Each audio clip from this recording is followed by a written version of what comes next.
মোটিভেশ্যনটো আচলতে চেণ্টাৰ হৈছে ঈশ্বৰ। কাৰণ আপুনি হৃদয়ৰে স্বীকাৰ কৰিছে। এইটো ডাৰ্ক চেপ্টাৰটো তেনেকৈ লুকাই গ'ল। তেওঁলোকৰ কিছুমান আছিলে, মই পিছত গম পাইছোঁ। সেইটো মই এতিয়া পডকাষ্টত ইমান মুকলিকৈ নকওঁ আৰু মই তেতিয়া তেওঁলোকক ব্লেকমেইল কৰোঁ।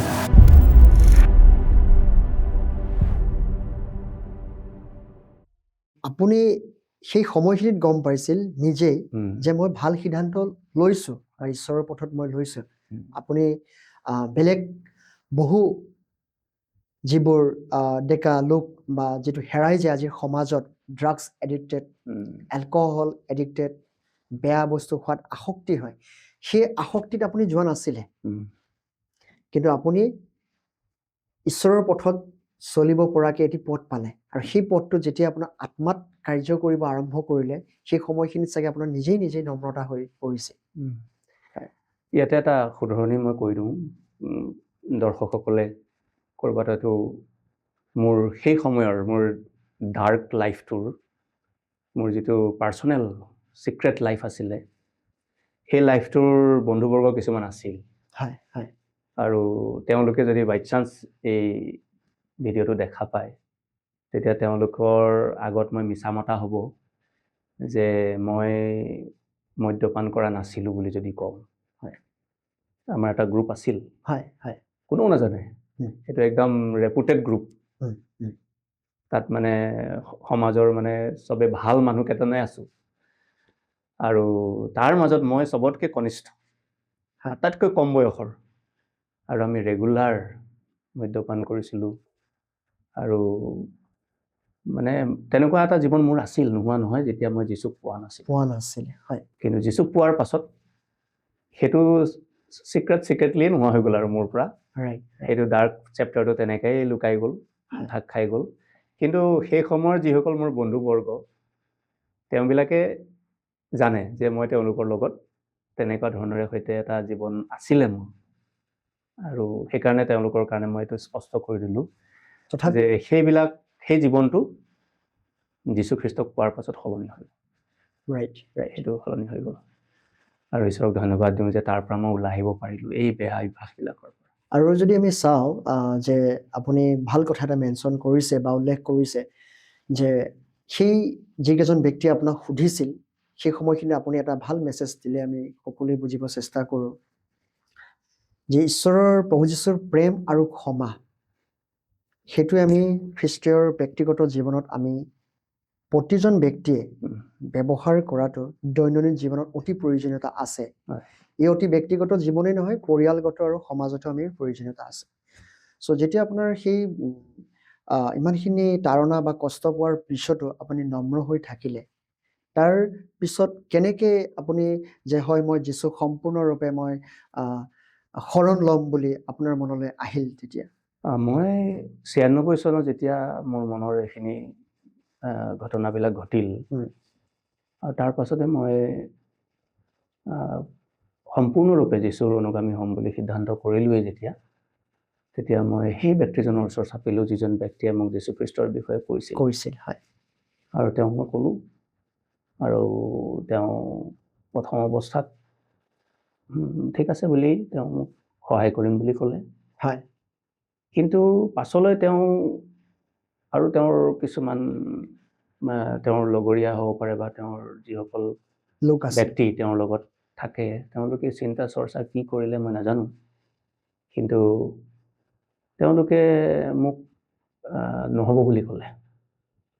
মই খ্ৰীষ্টিয়ান হ'ব বিচাৰিছোঁ, মই যীশুৰ নামত দীক্ষা ল'ব বিচাৰিছোঁ, কিন্তু তেওঁলোকে নাই, নহ'ব বুলি ক'লে। তেওঁলোকে কাৰণটো সুধিছিল, মই সুধিছিলোঁ কিয় বুলি সোধোতে, নাই এতিয়া আপোনাৰ পিছতো হ'ব। তেওঁলোকে মানে কাৰণটো বৰ স্পষ্টকৈ নক'লে। তেওঁলোকে মুঠতে মই যেতিয়া আগবাঢ়িছোঁ, তেওঁলোকে কৈছে নাই, নহ'ব। তেতিয়া নিজাববীয়াকৈ গৈছিলোঁ, হয়, মই নিজাববীয়াকৈ। আৰু তেতিয়া মোৰ মনটো বৰ বেয়া লাগিলে, আৰু মই তেতিয়া তেওঁলোকক ব্লেকমেইল কৰিলোঁ। মই আচলতে ক'লোঁ যে আজি যদি মোৰ কিবা এটা যদি হৈ যায়, আপোনালোকে মোক যীশুৰ নামত দীক্ষা নিদিয়াৰ কাৰণে মোৰ যদি কিবা এটা হৈ যায়, তেতিয়াহ'লে দায়ী কিন্তু আপোনালোক হ'ব। আপোনালোক হ'ব লাগিব, হয়। তেনেকে বুলি কওঁতে তেওঁলোকে ভয় খালে। তেওঁলোকে ভাবিলে এই কিবা গৈ পেলাই ঘটনা কৰিব আৰু আমি ফচিম। আমিহে, হয়, জিম্মেদাৰি আৰু ল'ব। তেনেকুৱা অৱস্থাতহে তেওঁলোকে মোক যীচুত দীক্ষা দিলে আৰু আচ্ছা। মই বাপ্তিস্ম ল'লো। Okay. এনেকি বাপ্তিস্মৰ সময়তো যেতিয়া জলদীক্ষা দিয়া হয়, নদীৰ মাজত আছিলোঁ, এজন পুৰোহিতে মোক নদীত বাপ্তিস্ম দিবলৈ গৈ আছে। আৰু সেই মণ্ডলীত এনেকুৱা এটা পৰম্পৰা আছে যে ৰাইজক সোধে যে এখেতে যীচুক বিশ্বাস কৰিছে আৰু এওঁ যীচুৰ নামত জলদীক্ষা ল'বলৈ বিচাৰিছে, কাৰোবাৰ কিবা আপত্তি আছে নেকি বুলি। আচ্ছা। তেনেকুৱা বুলি ৰাইজক সুধিছে ৰাইজক সুধিছিল। পুৰোহিতজনে। হয়। আৰু ৰাইজৰ পৰা এজন উঠিছেও, মোৰ আপত্তি আছে বুলি। হয়। তাৰমানে মোক নিদিয়ে। মোক খ্ৰীষ্টিয়ান সমাজত খ্ৰীষ্টিয়ান খ্ৰীষ্ট হিচাপে মোক নলয় তাৰমানে। আঁকোৱালি নলয়। নলয়। তেওঁলোকৰ কিছুমান আছিলে, মই পিছত গম পাইছোঁ। হয়। এইটো মই এতিয়া পডকাষ্টত ইমান মুকলিকে নকওঁ আৰু। হয়, হয়, গম পাইছোঁ। কিন্তু কাৰণ আছিলে যাৰ কাৰণে তেওঁলোকে মোক আচলতে খ্ৰীষ্টিয়ান হিচাপে গ্ৰহণ কৰিবলৈ তেওঁলোক প্ৰস্তুত নহয়। পুৰোহিতকেইজনকতো মই ব্লেকমেইল কৰিলোঁ। কিন্তু আপুনিতো আগ্ৰহী আছিলে। মই আগ্ৰহী আছিলোঁ। সেইটো নিজৰ ফালৰ পৰা। নিজৰ ফালৰ পৰা মই আহিছিলোঁ। এইটো আপোনাকতো কেতিয়াও কোনো উপজাচি দিয়া নাছিল। কোনেও মোক বোলে নিমন্ত্ৰণ কৰা নাছিলে। হয়। আৰু ৰাইজৰ পৰা আকৌ এজন উঠি পেলাই আপত্তি আছে বুলিও ক'লে। আৰু তাৰ সেই আপত্তিটোক মই পানীৰ মাজৰ পৰা উত্তৰো দিছোঁ। আৰু উপায়ন্তৰ হৈ তেতিয়া পুৰোহিতে সেই মানুহজনৰ আপত্তি থকা স্বত্তেও মোক জলদীক্ষা দিলে। আৰু মই 1997 চনৰ 9 নৱেম্বৰ তাৰিখে যীচুৰ নামত সম্পূৰ্ণকৈ জলদীক্ষা লৈ বাপ্তাইজিত হৈ তেওঁৰ অনুগামী হ'লোঁ। বহুত বহুত ভাল। আচলতে জলদীক্ষা লোৱাৰ পিছত সেই সময়খিনি আপোনাৰ মনলৈ কি ভাৱ আহিছিল যে হয় সঁচাকে প্ৰভু যীশুত অহাৰ পিছত আত্মিক বাপ্তিজিম আৰু যে পানীত বাপ্তিজিম এইটো কিমান গুৰুত্বপূৰ্ণ আপুনি ভাবিছিল? পিছলৈ ভাবিছিল নে আপুনি তেতিয়াই বুজিব পাৰিছিল? হয়, মই পিছলৈ বেছি স্পষ্ট হ'ল। প্ৰথম অৱস্থাততো এইটো এটা পৰম্পৰা বা ট্ৰেডিশ্যন নিচিনাহে ভাৱ আছিলে যে যীচুক বিশ্বাস কৰিলে তেওঁৰ অনুগামী হ'বলৈ হ'লে এনেকুৱাই মানে জলদীক্ষা ল'বই লাগে আৰু এইটো নল'লে নহ'ব, তেনেকুৱা নিচিনা আছিল। কিন্তু পিছত তাৰ পাৰ্থক্যটো মই গম পালোঁ যে সেইটোতকৈও বেছি ইম্পৰ্টেণ্ট হৈছে অন্তৰৰ বাপ্তিস্মটো, আত্মিক বাপ্তিস্মটো, হয়, যিটো মোৰ ইতিমধ্যে হৈ গৈছিল 1 বছৰমান আগতেই। কাৰণ আপুনি হৃদয়ৰে স্বীকাৰ কৰিছে। সেইটো হৈ গ'ল মোৰ কেতিয়াবাই। কিন্তু প্ৰয়োজন আছিলে ৰাজহুৱাভাৱে এইটো যিটো আমি পানীত বাপ্তিস্ম লওঁ, এইটোৰ দুটা কথা আছে। এটা হৈছে খুদ প্ৰভু যীশুখ্ৰীষ্টে নিজেও বাপ্তিস্ম লৈছিলে যোহনৰ জৰিয়তে। গতিকে যীচুক যদি আমি অনুগামী হয়, তেওঁক অনুসৰণ কৰিছোঁ, তেওঁ যিটো কৰিছিলে সেইটো আমিও কৰিবলৈ দৰকাৰ বুলি এইটো এটা মানে আমাৰ কৰ্তব্য হয়। আৰু দ্বিতীয়তে হ'ল যে এখন সমাজৰ অন্তৰ্ভুক্ত হ'বলগীয়া হয়। জলদীক্ষাটো লোৱাৰ জৰিয়তে মই সেই সমাজখনৰ ফিজিকেলি সামাজিকভাৱে অন্তৰ্ভুক্ত হ'লোঁ। গতিকে এই পাৰ্থক্যটো মই পিছতহে বুজিছোঁ। পিছলৈ বুজি পাইছে। তেতিয়াতো মই ইমান ডিফাৰেঞ্চেছবিলাক জনা নাছিলোঁ। তেতিয়া গম পোৱা নাছিলে। আৰু বিশেষকৈ যেতিয়া আপোনাক পানীত বাপ্তিস্মা বা পানীত দীক্ষা লোৱাৰ পিছতে তো বহু ধৰণে চাগে বহু লোকে চাগে আপোনাক আমি শুনি থকা কিছুমান প্ৰশ্ন চাগে আপুনি সন্মুখীন হৈছে যে খ্ৰীষ্টান ধৰ্মৰ কাৰণে বহু টকা পইচা ঘৰ মাটি বা বহুত ফেচিলিটি আপুনি পালে বুলি বা বিভিন্ন ধৰণৰ বহুত সুবিধামূলক এইবোৰ পাইছা কাৰণেহে বা এইটো কাৰণে আপুনি পাইছে বুলিহে বিভিন্নজনৰ বিভিন্ন মতামতৰ প্ৰশ্ন এনেকৈ সন্মুখীন হৈছিল নেকি বা আপুনি তেওঁলোকক কি বুলি উত্তৰটো দিব লগা হৈছিল? মইতোতো আগৰ পৰাই মোৰ এইটো ধাৰণা আছিলেই। হয়, নিজৰে আছিল। মোৰ নিজৰে ধাৰণাটো আছিল, যাৰ কাৰণে মই যীশুখ্ৰীষ্টৰ বিষয়ক একেবাৰে অৱহেলা কৰি আছিলোঁ।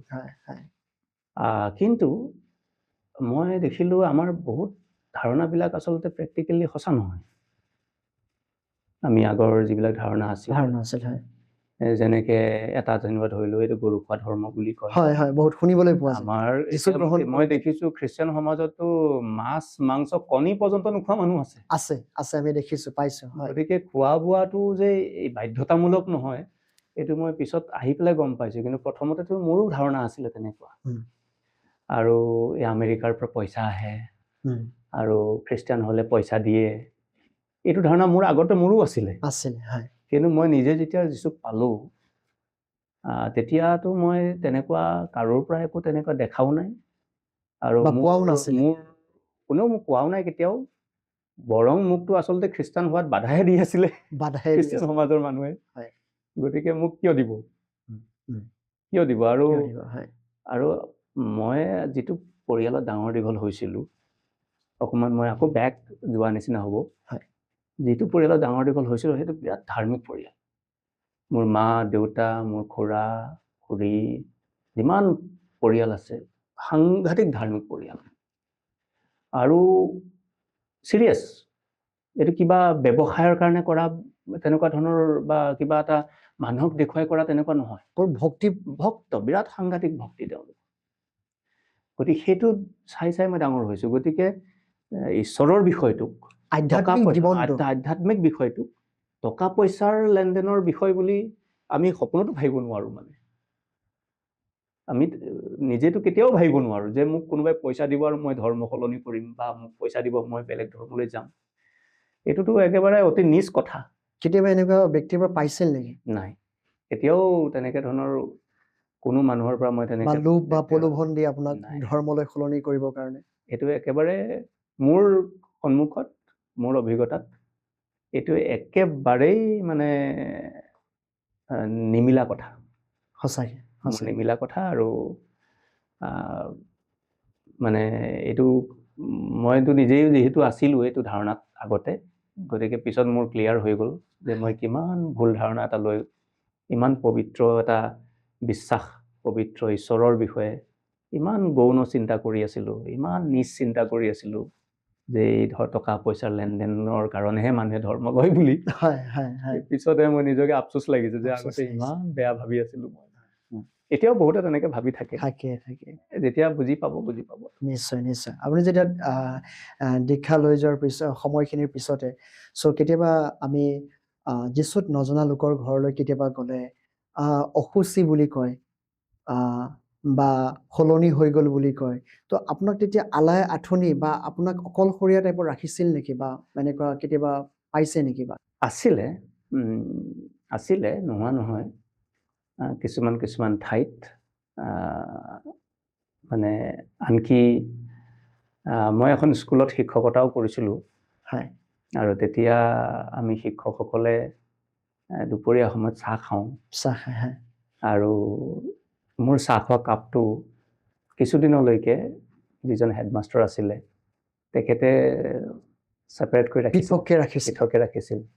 সেই কাপটো অকল মইহে খাম, আৰু বেলেগে যাতে নাযায়, বেলেগে যাতে নাখায়। আপোনাৰ মনতো দুখ হৈছিল, আপুনিতো কাৰণ বেয়া কাম কৰ্ম কৰা নাছিলে। কিন্তু মই কেতিয়াও তেওঁলোকক নিগেটিভলি লোৱা নাছিলোঁ। তাৰ কাৰণটো হ'ল কি, এইটো কথাটোত মই আগতীয়াকেই মানে প্ৰস্তুত আছিলোঁ যে যীচুক বিশ্বাস কৰিলে মানুহে মোক বেয়া পাবই, যীচুৰ অনুগামী হ'লে মানুহে মোক নিন্দা কৰিবই, আৰু মোক যিমান নিন্দা কৰিব মোৰ সিমান পুৰস্কাৰ আছে ওপৰত। গতিকে এই কথাটোৱে মোক মানুহবিলাকে যেতিয়া মোক বেয়াকে ব্যৱহাৰ কৰিছিল, কোনোবাই যদি নিজ ব্যৱহাৰ কৰিছিল, মোৰ অকণো বেয়া লগা নাছিল। সেইটো কাৰণেহে, নহ'লে মানুহ হিচাপেতো কোনোবাই তেনেকুৱা ব্যৱহাৰ কৰিলেতো বেয়া লাগিবই।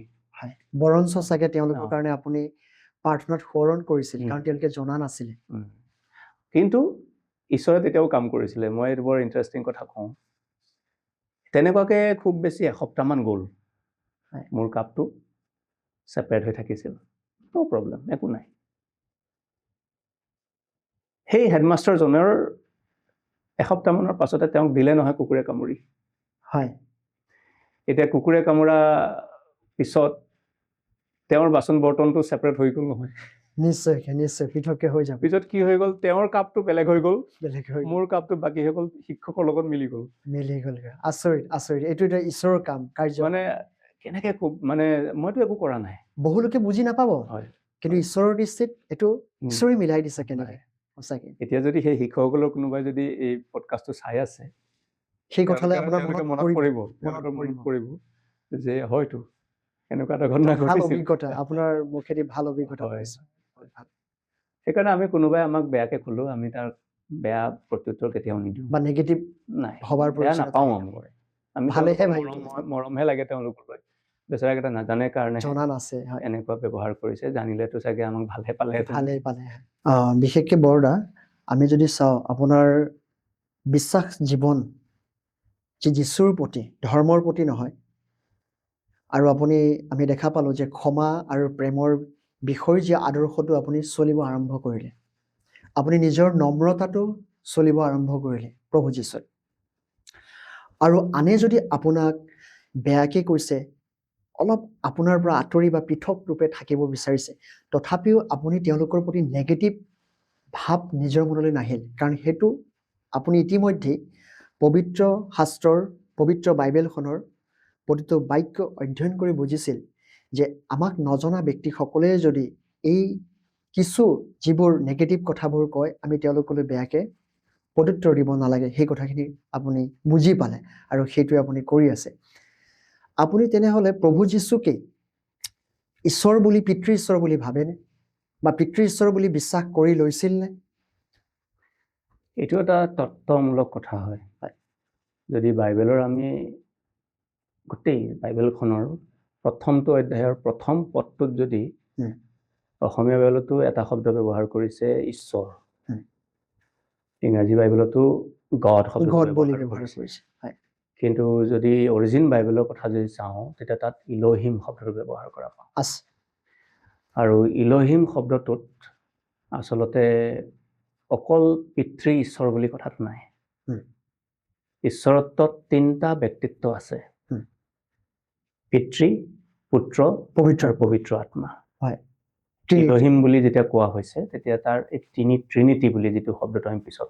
ডেভেলপ হৈছে কিন্তু বাইবেলত আমি ইলোহিম বুলি যেতিয়া পাওঁ তেতিয়া আমি পিতৃ ঈশ্বৰ পুত্ৰ ঈশ্বৰ পবিত্ৰ আত্মা ঈশ্বৰ এই তিনিওটা ব্যক্তিত্বক একেলগে এক ঈশ্বৰ হিচাপে পাওঁ আমি গতিকে তাৰে পিতৃ ঈশ্বৰ বুলি যেতিয়া কোৱা হয় তেতিয়াহ'লে এই ঈশ্বৰত্বৰ সেইটো এটা পাৰ্ট হয় আৰু পুত্ৰ ঈশ্বৰ বুলি যেতিয়া কওঁ তাৰ এইটো এটা বেলেগ এটা দ্বিতীয়টো পাৰ্ট হয় আৰু পবিত্ৰ আত্মা ঈশ্বৰ বুলি যেতিয়া কওঁ আমি তৃতীয়টো পাৰ্ট হয় কিন্তু এই তিনিওটা ব্যক্তিত্ব মিলি কিন্তু এক ঈশ্বৰ হয় গতিকে বাইবেলৰ প্ৰথম পদটোতে আমাক এই তিনিওটা ব্যক্তিত্বৰ চিনাকিটো দি দিছে আৰু পুৰণি নিয়ম বুলি যিটো বাইবেলৰ খণ্ড পুৰণি নিয়মত আমি পিতৃ ঈশ্বৰক ডাইৰেক্টলি আমি পোনপটীয়াকৈ তেওঁক কথা কোৱা কাৰ্য কৰা আমি দেখিবলৈ পাইছোঁ আৰু ক'ৰবাত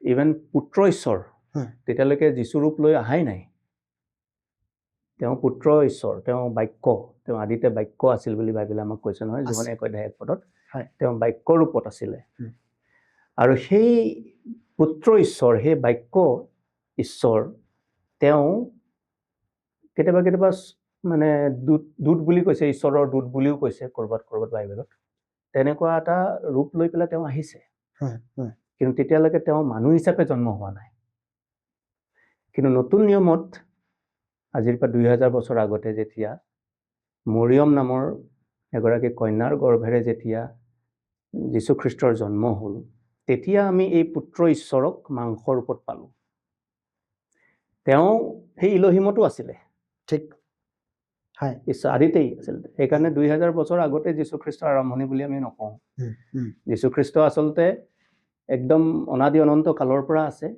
কাৰণ তেওঁ নিজেই ঈশ্বৰ হয় যেনেকৈ যোহন 1:1 কৈছে আদিতে বাক্য আছিল বাক্য ঈশ্বৰে সৈতে আছিল বাক্যই স্বয়ং ঈশ্বৰ আৰু 14 কৈছে সেই বাক্য মাংস হ'ল আৰু অনুগ্ৰহ আৰু সত্যতাৰে মানুহৰ মাজত বসতি কৰিলে গতিকে সেই বাক্য মাংস হ'ল মানে মানুহ হ'ল আৰু সেই মানুহজনৰ নাম হ'ল যীশুখ্ৰীষ্ট প্ৰভু যীশু গতিকে যীশুখ্ৰীষ্ট ঈশ্বৰ হয় তেওঁ ঈশ্বৰ হয় তেওঁৰ দুটা টাৰ্ম আছে তেওঁক বুজাবলৈ বাইবেলত দুটা টাৰ্ম ব্যৱহাৰ কৰিছে এটা টাৰ্ম হৈছে ঈশ্বৰৰ পুত্ৰ আৰু এটা টাৰ্ম হৈছে মানুহৰ পুত্ৰ এই দুইটা টাৰ্ম কিন্তু যীশুখ্ৰীষ্টৰ কাৰণে ব্যৱহাৰ কৰা হয় ঈশ্বৰৰ পুত্ৰ এই কাৰণে কোৱা হয় কাৰণ তেওঁ ঈশ্বৰক প্ৰতিনিধিত্ব কৰিছে মানুহৰ মাজত আৰু মানুহৰ পুত্ৰ এই কাৰণে কোৱা হয় তেওঁ মানুহক প্ৰতিনিধিত্ব কৰিছে তেওঁ মানে মধ্যস্থকাৰী হয় মধ্যস্থকাৰী ঈশ্বৰৰো প্ৰতিনিধি মানুহৰো মানুহৰো প্ৰতিনিধি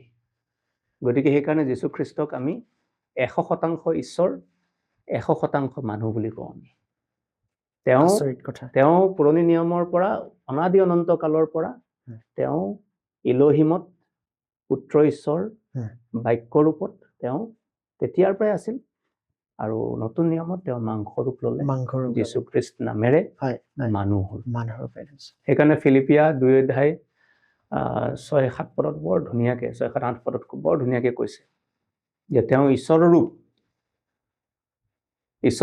7 পদত কৈছে তেওঁ দাসৰ ৰূপ তেওঁ ঈশ্বৰৰ ৰূপ হয় ঈশ্বৰৰ ৰূপ ঈশ্বৰকতো কোনেও দেখা পাব নোৱাৰে বাইবেলৰ মতে ঈশ্বৰ হৈছে অদৃশ্য আত্মা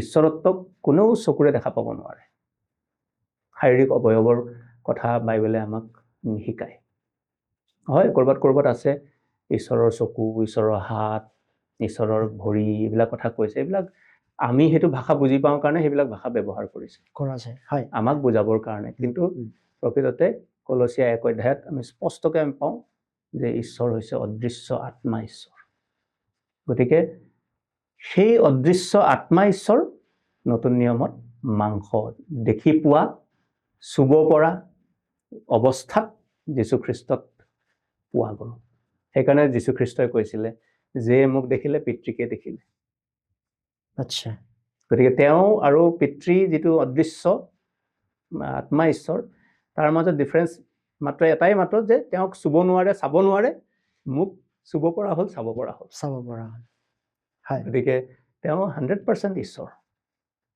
একে সময়তে তেওঁ 100% মানুহ হয় তেওঁ মানুহৰ নিচিনাকৈ ডাঙৰ দীঘল হ'ল মানুহৰ নিচিনাকৈ তেওঁ জন্ম হ'ল অৱশ্যে পৃথিৱীৰ দেউতাক তেওঁৰ নাই শাৰীৰিক দেউতাক পবিত্ৰ আত্মাৰ দ্বাৰাই মৰিয়মৰ গৰ্ভত স্থিতি লৈছিল পৃথিৱীত তেওঁৰ বাপেক নাই যোচেফে তেওঁক তুলি তালি ডাঙৰ দীঘলহে কৰিলে যোচেফৰ ঔৰসত জন্ম নাই যীশুখ্ৰীষ্ট কিন্তু কুমাৰী কন্যাৰ গৰ্ভত যেতিয়া তাই ভাৰ্জিন আছিলে কুমাৰী আছিলে মানে বিয়া হৈ পেলাই স্বামীৰ লগত মিলনেই হোৱা নাই মাত্ৰ আঙুঠিহে পিন্ধাই থোৱা হৈছিল সেই সময়তেই তাই গৰ্ভৱতী হৈছিল পবিত্ৰ আত্মাৰ দ্বাৰাই গতিকে তেওঁ মানে পৃথিৱীত দেউতাক নাই সেইকাৰণে তেওঁ ঈশ্বৰৰ পৰা আহিছে যে ঈশ্বৰত্বৰ সেই ইলোহিমৰ পৰা আহিছে সেইকাৰণে ঈশ্বৰৰ পুত্ৰ বুলি আমি চাওঁ তেওঁ ঈশ্বৰক প্ৰতিনিধিত্ব কৰিছে আৰু 100% মানুহ হৈছে তেওঁ সৰুৰ পৰা মানুহ যেনেকৈ ডাঙৰ দীঘল হয় তেনেকৈ ডাঙৰ দীঘল হ'ল মানুহে যেনেকৈ দুখ পায় কষ্ট পায় ক'ৰবাত আঘাত পালে বিষায় বা কাম কৰিলে ভাগৰ লাগে টোপনি আহে এইবিলাক চব যীশুখ্ৰীষ্টৰ জীৱনত আমি দেখা পাইছোঁ একদম মানুহৰ যেনেকুৱা অভিজ্ঞতা চব অভিজ্ঞতা তেওঁৰ আছে আৰু সেইকাৰণেই এইটো এটা বৰ উৎসাহজনক কথা যে তেওঁ আমাৰ চব অনুভৱবিলাক বুজি পায় আপুনি কোৱাৰ ধৰণে প্ৰভু যীশু খ্ৰীষ্টই সদায় আমি শাস্ত্ৰৰ মতে যদি চাবলৈ যাওঁ তেখেতে ৰোগী দুখী পাপী কষ্টত সমস্যাত থকা লোকসকলৰ ওচৰতহে কাষ চাপি গৈছিল সেই কথাষাৰে আপোনাক কি ভাৱনা দিয়ে এইটো এটা লিটাৰেল কথা হয় তুমি যিটো কৈছা যে তেওঁ ৰোগী দুখী কষ্টত থকা বেমাৰত থকা মানে মানুহবিলাকৰ ওচৰত গৈছিল আৰু তেওঁবিলাকক তেওঁ পৰিচৰ্যা দিছিল তেওঁলোকক উদ্ধাৰ কৰিছিল পাপীবিলাকক পাপ ক্ষমা কৰিছিল কুষ্ঠ ৰোগীবিলাকক সুস্থ কৰিছিল অন্ধক চকু দিছিল আৰু তেওঁ নিজে নিজে কেতিয়াবা যাব লগা হোৱাও নাই আনকি তেওঁৰ ওচৰলৈ হাজাৰ হাজাৰ মানুহবিলাক আহিছিল তেনেকুৱাকৈ এইটো আমি বাইবেলত পঢ়িবলৈ পাইছোঁ কিন্তু বাইবেলৰ মতে এই পৃথিৱীত গোটেই পৃথিৱীৰ মানুহেই এটা বেমাৰত আক্ৰান্ত হৈ আছে আৰু সেইটো হৈছে পাপৰ বেমাৰ আৰু যীশুখ্ৰীষ্ট আহিছিল সেই পাপৰ বেমাৰটো মানে সুস্থ কৰি পাপৰ বেমাৰটোৰ পৰা গোটেই পৃথিৱীৰ মানুহক সুস্থ কৰিবলৈ আহিছিল গতিকে তেওঁ গোটেই মানুহলৈকে আহিছিলে হয় ফিজিকেল শাৰীৰিক বেমাৰবিলাকতো এইবিলাকৰ পৰা সুস্থ কৰিছিল তেওঁ আৰু কৰিব পৰা ক্ষমতা আছিল তেওঁ ঈশ্বৰ হয় যিহেতু কিন্তু সেইবিলাকতকৈও এটা চবৰে কাৰণে পাৰ্চনেলি এইটো মই বেমাৰী নাই হোৱা আজি গতিকে মোৰ কাৰণে অহা নাই এনেকুৱা নহয় শাৰীৰিকভাৱে মোৰ বেমাৰ নহ'ব পাৰে কিন্তু আত্মিকভাৱে আমি চবেই বেমাৰী আমি চবেই বেমাৰী আৰু সেইকাৰণে বাইবেলত কৈ দিছে স্পষ্টকৈ যে মই ধাৰ্মিকক নহয় পাপীকহে বিচাৰি উদ্ধাৰ কৰিবলৈ আহিলোঁ। গতিকে এই গোটেই পৃথিৱীৰ মানুহ পাপী, আমি চব মানুহ পাপী। আমি যোনে ধৰ্ম কৰ্ম যিমানে নকৰোঁ লাগিলে বা বাহিৰত আমি মানুহক যিমানে ভাল নেদেখাওঁ লাগিলে ভিতৰি আমি চবেই পাপী আৰু আমাক চবকে পৰিত্ৰাণৰ দৰকাৰ, আমাক সুস্থতা আত্মিক সেই বেমাৰটোৰ পৰা সুস্থতাৰ দৰকাৰ। আৰু সেইকাৰণে যীশু আমাৰ চবৰ কাৰণে আহিছে। হয়, শাৰীৰিকভাৱে যিসকলৰ বেমাৰ হৈছিল শাৰীৰিকভাৱে তেওঁলোকক সুস্থতাৰ দৰকাৰ আছিল, তেওঁলোকৰ কাৰণেতো তেওঁ গৈছেই, কৰিছেই, কিন্তু গোটেই মানৱ জাতিৰ কাৰণে তেওঁ আহিছিল পাপৰ পৰা উদ্ধাৰ কৰিবলৈ। হয়, একেদৰে মই আপোনাক দেখা পাওঁ যে আপোনাৰ জীৱন যাত্ৰাত খ্ৰীষ্টৰ সৈতে যেতিয়া অতিবাহিত কৰি আছিল সেই সময়খিনিত আপুনি আনৰ কাৰণে ভাল হোৱাটো প্ৰাৰ্থনাৰে ঈশ্বৰৰ বাক্য বিলাই কাউন্সেলিং কৰি বেয়াৰ পথৰ পৰা ভাল পথলৈ আনিবলৈ খুব এটি সকলোৰে দৃষ্টিত ভাল কাম কৰি আছে। চ' এই কথাষাৰ আপুনি কাৰোবাৰ পৰা মানুহৰ পৰা অৰ্ডাৰ পাইছিল নে হুকুম পাইছিল যে ঈশ্বৰৰ পৰিচৰ্যা যে কৰি ভাল পায়, ঈশ্বৰৰ সেৱা কৰি ভাল পায়, এই কথাষাৰ আপোনাক নিজে আত্মাত ঈশ্বৰে উদগালে নে আপোনাক মানুহে বাই ফ'ৰ্চ কৰিছে তুমি খ্ৰীষ্টৰ প্ৰচাৰ কৰা বুলি, যীশুৰ প্ৰচাৰ কৰা বুলি? বৰ সুন্দৰ প্ৰশ্ন মোৰ কাৰণে, আৰু মই এইটো কথা ক'বলৈ খুব ভাল পাওঁ। মই 97ত সম্পূৰ্ণকৈ যীশুখ্ৰীষ্টলৈ আহিলোঁ, কিন্তু 2000লৈকে মই কেতিয়াও কাকো যীশুৰ বিষয়ে কোৱাও নাছিলোঁ আৰু মোৰ অন্তৰত তেনেকুৱা ধৰণৰ কোনো উদগনিও নাছিল। মই মাত্ৰ পৰিত্ৰাণ পালোঁ আৰু মোৰ বহুত ব্যস্ত, মই এইফালে স্কুলত শিক্ষকতা কৰোঁ, আকৌ ইফালে মোৰ বেলেগ বেলেগ কামবিলাক থাকে। গতিকে মোৰ ধান্দা নাছিলে, মোৰ এইবিলাক মানুহক যে মানে যীশুখ্ৰীষ্টৰ বিষয়ে কিবা ক'বলগীয়া আছে এইটো মোৰ বুজা নাছিলোঁ। কিন্তু 99 চনত পৰা মই আকৌ সপোন কিছুমান চাবলৈ আৰম্ভ কৰিলোঁ, আৰু তেনেকুৱা ধৰণেৰে সৈতে এদিন মই এটা সপোনত পালোঁ যে যীশুখ্ৰীষ্ট ক্ৰুচত ওলমি আছে আৰু মোক তেওঁ মাতি আছে, আৰু মই চুচৰি বাগৰি তেওঁৰ ওচৰলৈ গৈ আছোঁ, তেওঁৰ ক্ৰুচৰ ওচৰলৈ। তাৰ অৰ্থটো মই বুজি পোৱা নাছিলোঁ, আৰু মই তেতিয়া সোধ-পোছ কৰিছিলোঁ আমাৰ খ্ৰীষ্টিয়ান মানুহ কিছুমানে যে মই এনেকা দেখিছোঁ, তেনেকা দেখিছোঁ। তেতিয়া তেওঁলোকে কৈছিল যে এইটো তোমাক চাগে ঈশ্বৰে আৰু অকণমান ব্যৱহাৰ কৰিব বিচাৰিছে, তোমাক চাগে ঈশ্বৰে চাগে এতিয়া ইয়াতকৈ আৰু অলপ ওপৰলৈ নিব বিচাৰিছে চাগে, তেনেকুৱা বুলি তেওঁলোকে কৈছিল। খাটাং নহয়, কিন্তু কৈছিল।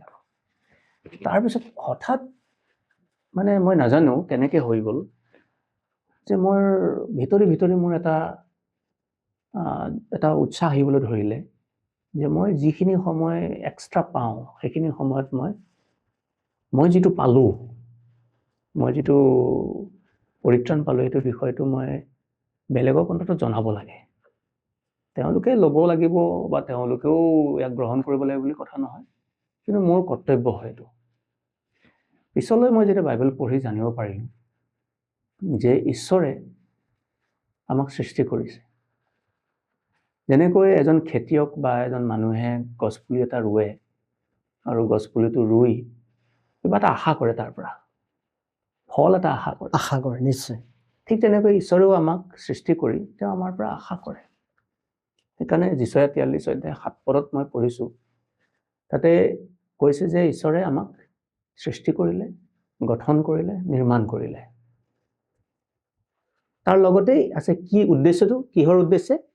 যে তেওঁৰ গৌৰৱৰ অৰ্থে, জিহুৱাৰ অৰ্থে। ইয়েছ, ঈশ্বৰৰ গৌৰৱৰ অৰ্থে আমাক সৃষ্টি কৰিলে, গঠন কৰিলে, নিৰ্মাণ কৰিলে। মই বোলো তেওঁৰ গৌৰৱ কেনেকৈ হ'ব আৰু এইটো কেনেকুৱা ধৰণৰ কথা হ'ব? তেতিয়া এফিচিয়া 2 অধ্যায় 10 পদত পঢ়িলোঁ যে আমি তেওঁৰ হাতৰ কৰ্ম বুলি, আমি তেওঁৰ কাৰিকৰী বুলি পাইছোঁ, আমি তেওঁৰ হাতৰ কৰ্ম, আৰু তেওঁ আমাক খ্ৰীষ্টত সৎকৰ্মৰ উদ্দেশ্যে সৃষ্টি কৰিলে। এইবিলাক কথাবিলাক যেতিয়া পঢ়িলোঁ তেতিয়া বুজি পালোঁ যে অকল বিশ্বাস কৰি পৰিত্ৰাণটো পাই মানে থমথমকৈ বহি থাকিলে নহয়, তেওঁৰ যি উদ্দেশ্য আছে, তেওঁ যি উদ্দেশ্যৰে মোক সৃষ্টি কৰিলে, গঠন কৰিলে, নিৰ্মাণ কৰিলে, মই সেইটো উদ্দেশ্য পূৰ্ণ কৰিব লাগিব, সেই উদ্দেশ্যটো সিদ্ধ কৰিব লাগিব। আৰু তেতিয়াৰ পৰাই মোৰ এটা মটিভেশ্যন আহিল, প্ৰেৰণা আহিল। কোনো মোক ব্যক্তিগতভাৱে জোৰ কৰা নাই, কোনো মানুহে কোনো অৰ্ডাৰ দিয়া নাই। আৰু মই এটা ড্ৰাষ্টিক এটা সিদ্ধান্ত লৈ ল'লোঁ যে মই এতিয়া আৰু অকল এইটো কামেই কৰিম, কাৰণ মোক এই কাৰণেই ঈশ্বৰে সৃষ্টি কৰিলে, গঠন কৰিলে, নিৰ্মাণ কৰিলে। আৰু আজিও আনকি মই ঈশ্বৰক ধন্যবাদ দিওঁ যে মই কোনো অনুষ্ঠানৰ কৰ্মচাৰী নহয়। মোক কোনেও এটকা এই কামটোৰ কাৰণে মোক নিদিয়ে। মই নিজাববীয়াকৈ ছেল্ফ এমপ্লয়ড হিচাপে মই মিডিয়া ৰিলেটেড কিছুমান কাম কৰোঁ।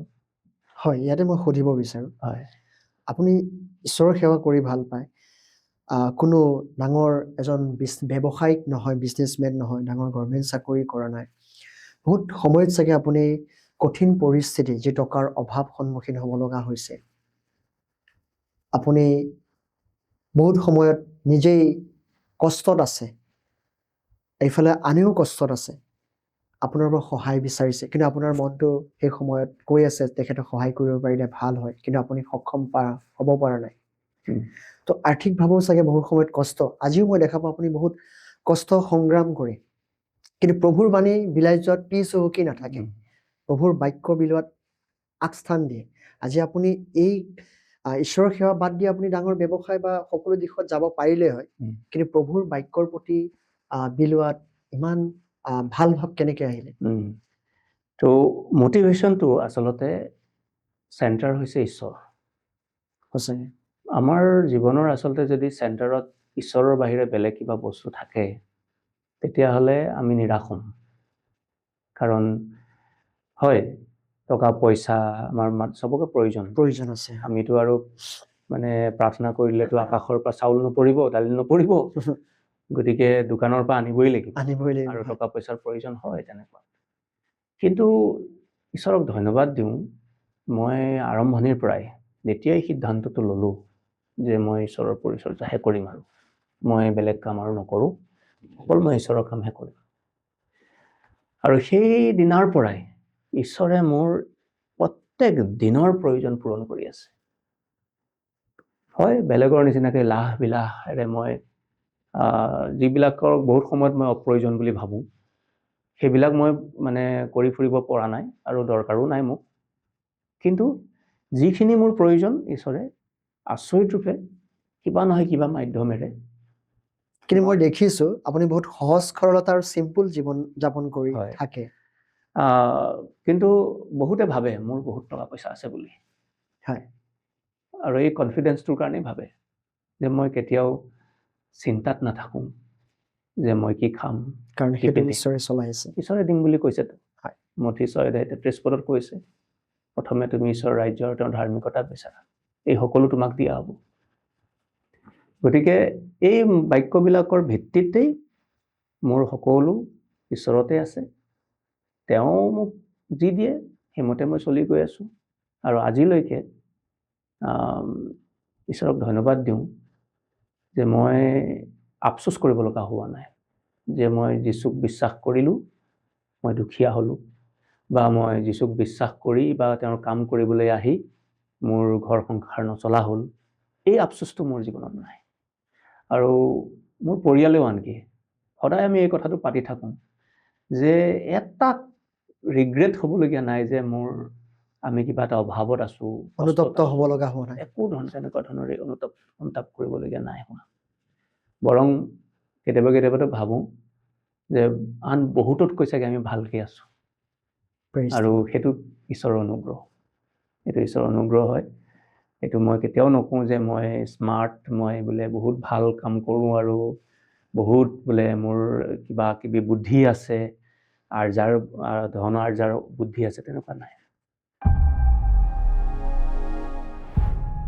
নতুন যি podcast channel new life inspiration, এই চেনেলৰ জৰিয়তে প্ৰভু যীশুত বিশ্বাস কৰি আমি অনুগ্ৰহৰ পথ, আশাৰ পথ, প্ৰেমৰ পথ, ক্ষমাৰ পথ যে আমি পাইছোঁ, সকলোৰে জীৱনত সাক্ষ্যবিলাক আছে, প্ৰভু যীশুৰ সাক্ষ্যবিলাক আছে। আৰু এই সাক্ষ্যবিলাক আমি এই চেনেলৰ জৰিয়তে ফুটাই উঠাব বিচাৰিছোঁ। বহু লোকৰ জীৱনত এই সাক্ষ্যবিলাক যাতে সকলোৱে আশীৰ্বাদ পাব পাৰে, অনুগ্ৰহবিলাক পাব পাৰে, এইটোৱে আমাৰ উদ্দেশ্য। আৰু এই চেনেলৰ জৰিয়তে আমি নাম্বাৰ তলত দি দিম, প্ৰাৰ্থনাৰ সহায় আপোনালোকে ল'বলৈ পাৰে আৰু যোগাযোগ কৰিব পাৰে। ধন্যবাদ, থেংক ইউ।